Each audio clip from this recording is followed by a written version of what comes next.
So question number 2 asks, what is your vision for your students and how did you arrive at this vision? Well, the vision school-wide for our students is a vision of college graduation. So it's not just about getting them through goals, and it's not just about getting them into college, but it's about setting them up with all the skills that they'll need to persevere at a 4-year school and end up with a degree down the road. The 2 ways to do this, I think, are through the academic growth and through personal growth. So in terms of specific academic goals and growth that we've seen, of course, as I mentioned, my students last year came in first in the city among all non-selective high schools and third overall among all high schools in their ACT growth.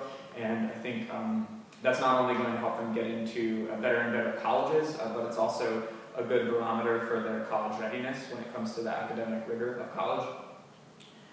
I also personally have had some individual successes, including my innovative literacy class, which I referenced briefly in question 1 and I'll talk about extensively in question 3. But part of the reason that the class was able to achieve such fantastic growth on the ACT last year was the contributions of the innovative literacy class. The students in that group nearly tripled the previous year's reading growth and more than doubled the network average on reading, and that had a huge impact at getting us as high as we did on the ACT growth last year. We also, as I mentioned, measure core value growth each year, and so not only are we looking to grow specifically in my case in reading and across the school on all ACT subjects, but also to grow in our core values.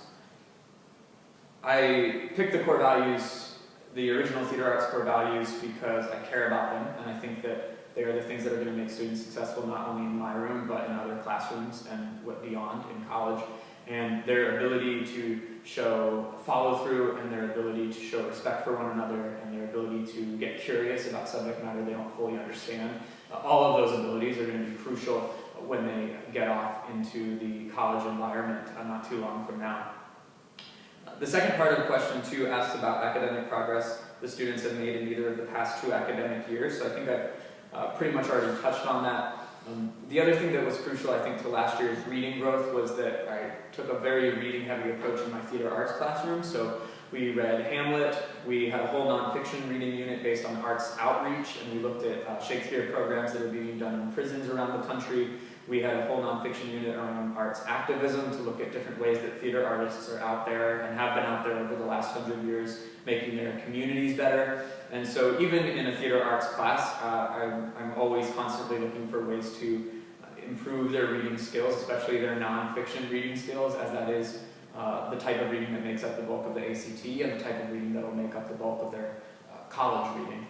So it's been really exciting to see the students in my individual classes and the students across the grade level who I'm responsible for as academic chair have all this phenomenal growth, and we continue to measure and set the bar higher and higher every year.